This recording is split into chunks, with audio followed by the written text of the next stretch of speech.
तो हेलो दोस्तों, आप सबका बहुत बहुत स्वागत है गणेशाय वर्ल्ड के इस यूट्यूब चैनल में। तो दोस्तों आज की जो वीडियो है, आज की वीडियो में हम पढ़ेंगे क्लास 11 केमिस्ट्री के अंदर ऋण विद्युता या विद्युत ऋणात्मकता।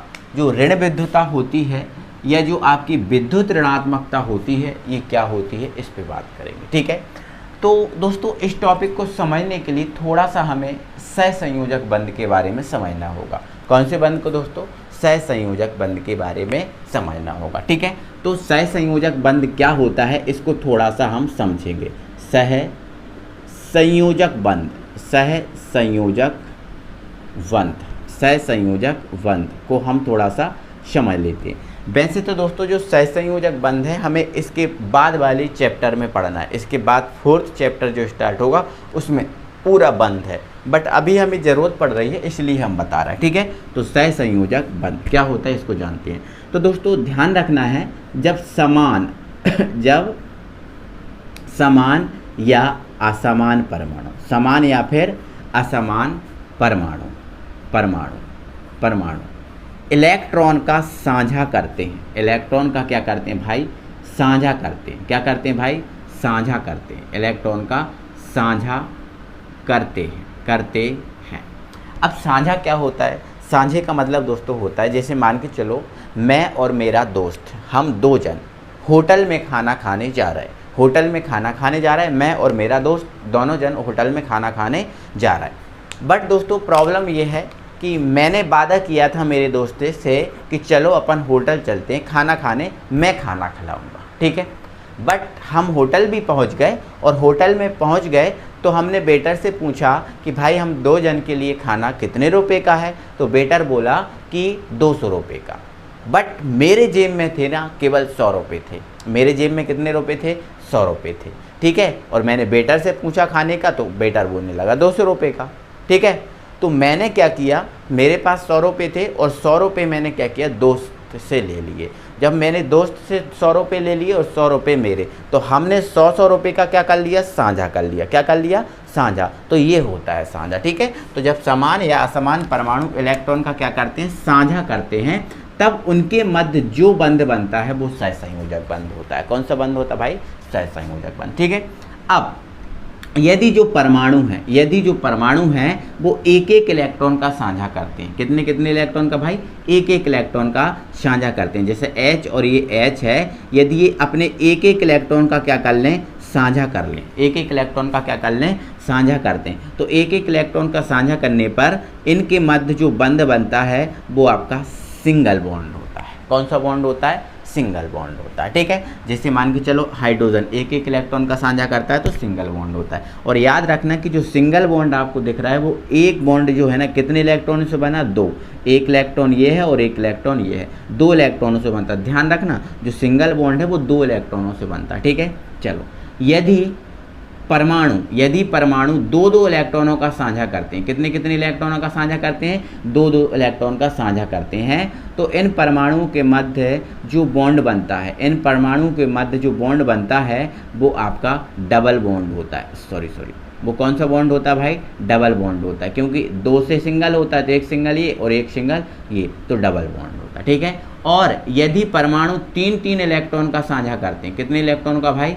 3-3 इलेक्ट्रॉनों का साझा करते हैं, तो इनके मध्य जो बॉन्ड बनते हैं वो ट्रिपल बॉन्ड, मतलब 3 बॉन्ड बनते हैं। तो ध्यान रखना मेरे भाई। ठीक है, एक एक इलेक्ट्रॉन का साझा एक सिंगल बॉन्ड, 2-2 इलेक्ट्रॉनों का साझा डबल बॉन्ड और 3-3 इलेक्ट्रॉनों का साझा ट्रिपल बॉन्ड। वैसे ही हम पूरा बहुत अच्छे से अगले जो चैप्टर है उसमें पढ़ेंगे, बट इसकी ज़रूरत थी तो इसलिए मैंने आपको इसको समझा दिया। क्लियर है? तो ध्यान रखना, एक बॉन्ड कितने इलेक्ट्रॉनों से? केवल 2 इलेक्ट्रॉनों से। 2 बॉन्ड कितने इलेक्ट्रॉन से? 4। और 3 बॉन्ड कितने इलेक्ट्रॉन से? 6 से बनते हैं। क्लियर हो चुका है दोस्तों? आगे हम बढ़े अब। ठीक है, तो दोस्तों आप समझ ही गए होंगे, यहाँ पर कोई दिक्कत नहीं है।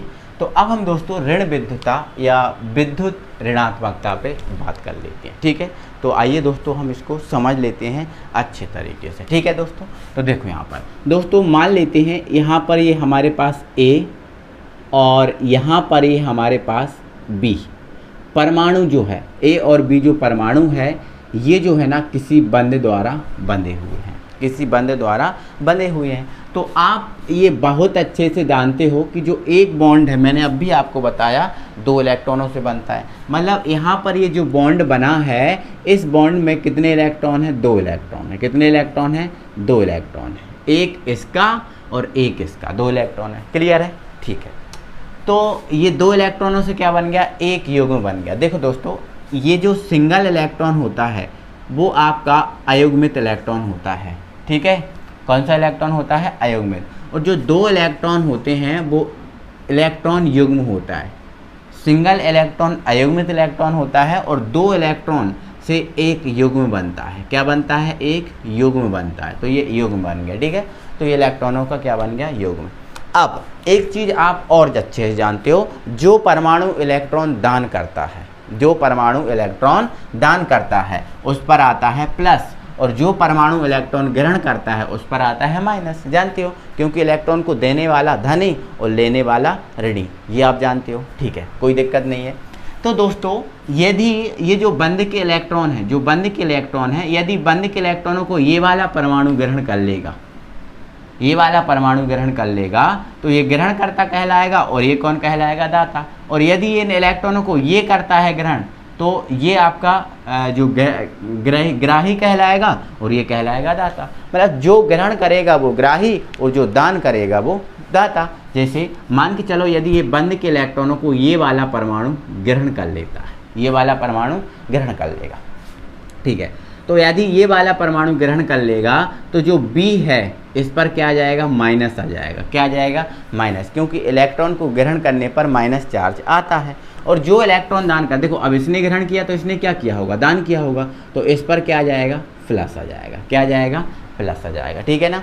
तो समझ पा रहा है कि नहीं समझ पा रहा है? ठीक है, तो जो B जो है, इस B ने क्या किया? बंध के इलेक्ट्रॉनों को ग्रहण किया। किसके इलेक्ट्रॉनों को ग्रहण किया? बंध के इलेक्ट्रॉनों को ग्रहण किया। और ये कौन से बंध द्वारा बंधे थे? तो ये आपस में सहसंयोजक बंध द्वारा बंधे थे, क्योंकि एक एक इलेक्ट्रॉन या 2-2 इलेक्ट्रॉन या 3-3 इलेक्ट्रॉन के साझे से जो बंध बनता है वो सहसंयोजक बंध होता है। तो यहाँ पर ये बंध से बंधे थे, सहसंयोजक बंध। और सहसंयोजक बंध से जो बंधे थे, तो सहसंयोजक बंध के इलेक्ट्रॉनों को एक परमाणु ने ग्रहण कर लिया और दूसरे ने क्या कर दिया? दान कर दिया। तो जिसने ग्रहण किया उस पर ऋणावेश आ गया और जिसने दान किया उस पर क्या आ गया? प्लस आ गया। समझ में आपको आ रहा है कि नहीं? आ रहा है ना? ठीक है, तो सहसंयोजक बंध से बंधे, सहसंयोजक बंध से बंधे किन्हीं 2 परमाणुओं में से किसी एक परमाणु द्वारा, किसी एक परमाणु, इन 2 परमाणु है ना, इन 2 परमाणुओं में से किसी एक, चाहे ये हो सकता है या फिर ये, तो किसी एक परमाणु द्वारा साझे के इलेक्ट्रॉन युग्म को अपनी ओर आकर्षित करने की क्षमता या अपनी ओर आकर्षित करने की प्रवृत्ति। जैसे इसने अपनी ओर आकर्षित कर लिया, इसने अपनी ओर ग्रहण कर लिया, तो अपनी ओर आकर्षित करने की क्षमता या अपनी ओर आकर्षित करने की जो प्रवृत्ति है वो ही क्या कहलाएगी? ऋण विद्युता या विद्युत ऋणात्मकता। आई होप कि आप समझ गए होंगे। ठीक है, तो इस बंध के इलेक्ट्रॉन को इसने ग्रहण कर लिया, तो इसने जो बंध के इलेक्ट्रॉन को इसके द्वारा ग्रहण करने की जो क्षमता है वो ही आपकी ऋण बिंदुता या विद्युत ऋणात्मकता होगी। समझ में आपको आया? ठीक है, तो ये दोस्तों होती है आपकी विद्युत ऋणात्मकता। तो अब याद रखोगे, बंध के इलेक्ट्रॉनों को किसी परमाणु द्वारा ग्रहण करने की क्षमता विद्युत ऋणात्मकता कहलाती है। क्लियर? जो परमाणु इलेक्ट्रॉन ग्रहण करता है उस पर ऋणावेश और जो दान करता है उस पर धनावेश। क्लियर हुआ? अब दोस्तों, जो ऋण विद्युता है या विद्युत ऋणात्मकता है, इसमें हम आवर्तिता देखते हैं। क्या देखते हैं?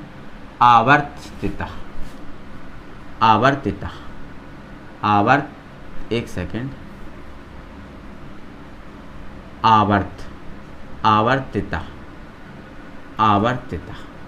आवर्तिता का मतलब जानते हैं? आवर्तिता का मतलब ये है कि जैसे मान के चलो हम ऋण विद्युता या विद्युत ऋणात्मकता में आवर्तिता देख रहे, तो ये जो ऋण विद्युता या विद्युत ऋणात्मकता है कब बढ़ेगी और कब घटेगी, यही होती है ना। तो ये हम देखेंगे सबसे पहले वर्ग में। किस में देखेंगे भाई? वर्ग में। तो दोस्तों, आप ये जानते हो, आप ये बहुत अच्छे से जानते हो, जब हम वर्ग में ऊपर से नीचे की ओर चलते हैं, वर्ग में ऊपर से नीचे की ओर चलते हैं, जैसे मान के चलो ये हाइड्रोजन हुआ, ये लिथियम हुआ और ये हमारा क्या हुआ? सोडियम हुआ। इसका परमाणु क्रमांक कितना होता है 1, इसका 3 और इसका क्या होता है 11। अगर इसके इलेक्ट्रॉनों को भरें तो ये पहली कक्षा में ही भराएंगे 1 इलेक्ट्रॉन। इसके इलेक्ट्रॉनों को भरें तो आपको पता है पहली कक्षा में 2 और दूसरी में कितने होते हैं, दूसरी में 8 होते हैं, बट एक ही है तो दूसरी में 1। इसमें कितने हैं 11 हैं, तो पहली कक्षा में कितने जाएंगे, पहली कक्षा में 2, दूसरी में 8 और तीसरी में कितने होंगे 1 होंगे, 11 इलेक्ट्रॉन। तो अगर हम देखें दोस्तों सीधी सी बात, जब हम वर्ग में ऊपर से नीचे ओर चलते हैं तो परमाणु क्रमांक में वृद्धि होती है। किस में वृद्धि होती है, परमाणु क्रमांक में वृद्धि होती है। अब जब परमाणु क्रमांक में वृद्धि होती है तो परमाणु आकार में भी वृद्धि होती है। देखो परमाणु क्रमांक में वृद्धि होती है तो कक्षाओं की संख्याएं बढ़ती हैं, इसमें 1 कक्षा, इसमें 2, इसमें 3 कक्षाओं में वृद्धि होती है। और जब कक्षाओं में वृद्धि होती है तो परमाणु का आकार भी क्या होगा, बढ़ेगा। परमाणु का आकार भी क्या होगा, बढ़ेगा।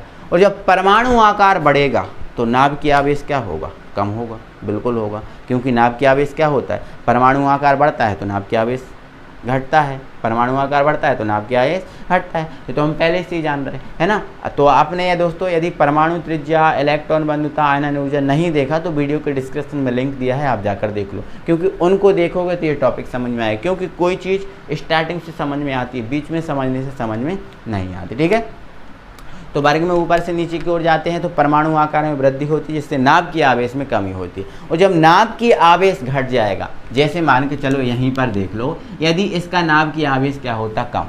देखो इलेक्ट्रॉन किसके कारण खींचते हैं, नाभिक के आवेश के कारण खींचते हैं। जैसे मान के चलो ये परमाणु है और ये है नाभिक, तो नाभिक का आवेश कौन सा आवेश, नाभ के आवेश।